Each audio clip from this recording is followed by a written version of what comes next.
Shalom saudara-saudari yang dikasih Tuhan, senang berjumpa kembali dalam program Panggilan Iman atau Call of Faith. Dan saya percaya setiap renungan firman pasti menguatkan iman kita. Dan tema yang saya akan bagikan membahas tentang Goodness of God atau kebaikan Tuhan. Bapak Ibu Saudara, tahukah kebaikan Tuhan itu bukan berarti tidak mengalami tekanan hidup, badai kehidupan atau penderitaan, kesengsaraan, sakit penyakit.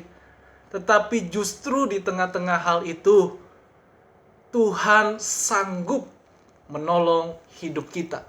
Sesulit apapun, sesukar apapun, selama kita punya iman, kita tidak lemah, kita tetap percaya Tuhan sanggup buka jalan. Ya, Tuhan sanggup buka jalan.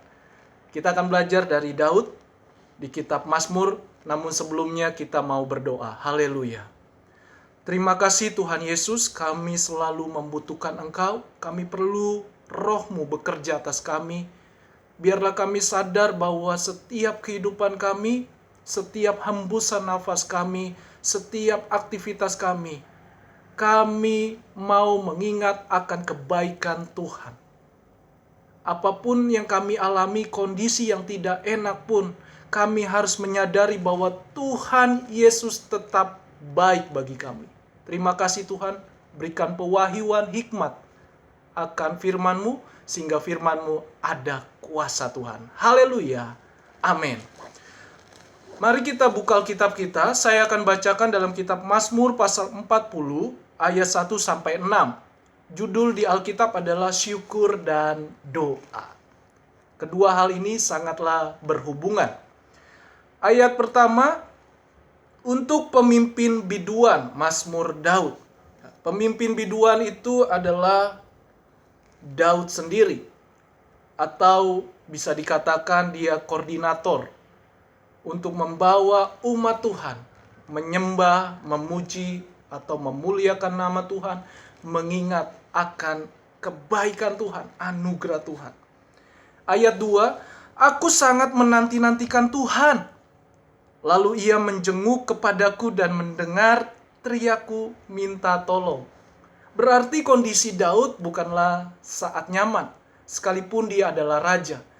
Tetapi dia menyadari bahwa dia menanti-nantikan Tuhan. Kata menanti-nantikan bukanlah pasif, bukanlah kita menjadi patung atau diam saja. Tetapi dia percaya waktu Tuhan. Biarkanlah Tuhan bertindak. Asalkan hati kita, iman kita tetaplah terpaut dengan Tuhan. Mari saudara, nantikan Tuhan. Lewat doamu, jangan menyerah. Tetaplah berdoa kepada Tuhan. Sekalipun belum terlihat, Tuhan punya cara menolong kita. Karena Tuhan sendiri dikatakan menjenguk kepadaku dan mendengar teriakku minta tolong.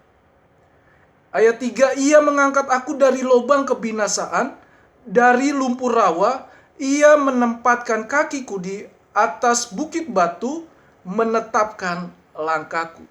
Ia mengangkat dari lubang kubur atau lubang kebinasaan. Bisa saja Daud pada saat mengalami tekanan di waktu dia menjadi raja, di mana rakyat hendak mau membunuh dia, melempari dia dengan batu karena raja yang gagal. Keluarga mereka ditawan, anak, istri, bahkan semua dibakar habis oleh musuh-musuhnya. Sehingga Daud bisa saja dia menyerah, dia putus asa. Tetapi Tuhan menyelamatkan dia dari lubang kebinasaan atau lumpur rawa disebut. Artinya segala kepahitan dia, segala dosa-dosa yang dia lakukan, Tuhan menyelamatkan. Berarti itulah kebaikan Tuhan. Di tengah-tengah keadaan goncangan, Tuhan sanggup menolong saudara. Sadarilah akan kebaikan Tuhan. Ia menempatkan kakiku di atas bukit batu. Bukit batu itu berbicara kondisi pada saat itu, yaitu bukit-bukit batu, di mana tempat perlindungan mereka sementara. Dan menetapkan langkahku, artinya masih ada pengharapan.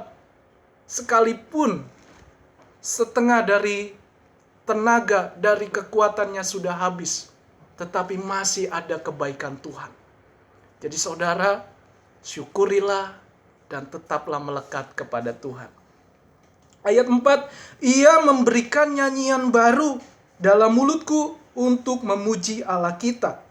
Banyak orang akan melihatnya dan menjadi takut, lalu percaya kepada Tuhan.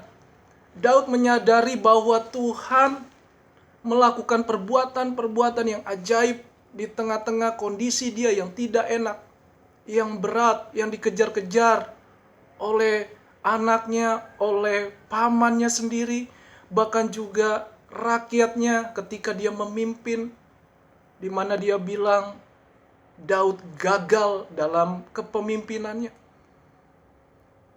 Dan di sini Daud berkata, ada nyanyian baru. Bukan pencipta lagu, tetapi ada nyanyian syukur. Dia bermazmur bagi Tuhan.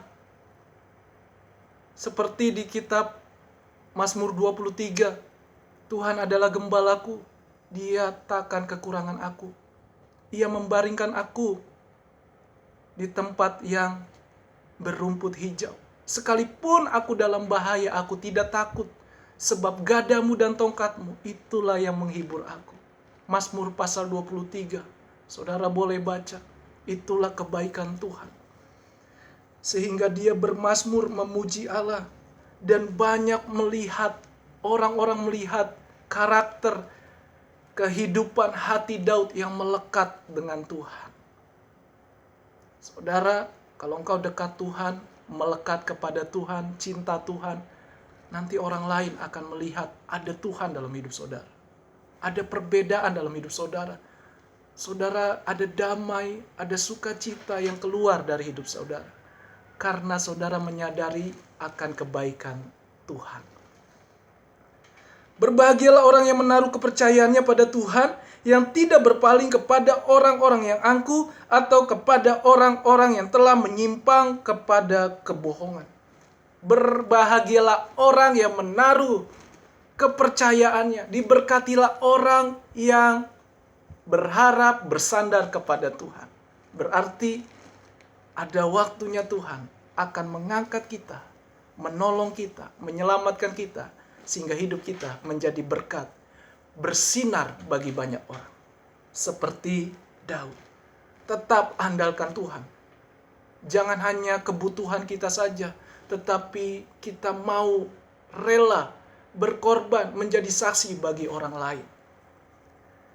Dan yang tidak berpaling kepada orang angkuh, artinya dia tidak mau lagi hidup dalam kehidupan dunia, kehidupan orang-orang yang belum mengenal Kristus, yang hidup dipenuhi dengan segala kebodohan, tipu daya, dengan berbagai-bagai cara untuk melakukan kejahatan.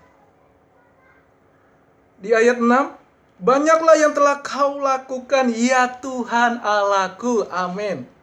Perbuatanmu yang ajaib dan maksudmu untuk kami, tidak ada yang dapat disejajarkan dengan Engkau. Wow, kebaikan Tuhan itu enggak terukur, saudara.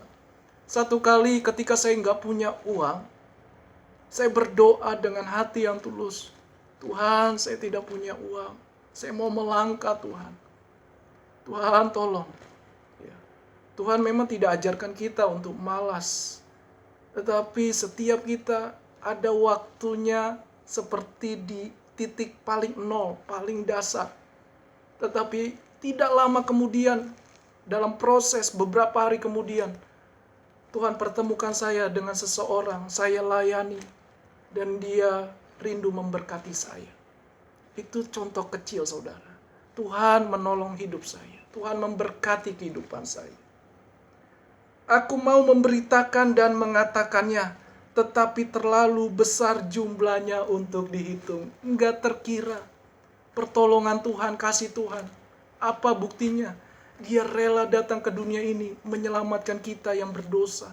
Supaya kita yang hina, yang berdosa diselamatkan. Dari lumpur dosa, dari kegelapan, dari segala hasutan, tipu daya iblis, kita dipindahkan kepada terangnya Tuhan. Sehingga kita punya harapan. Tuhan Yesus memberkati kita semua. Shalom. Haleluya.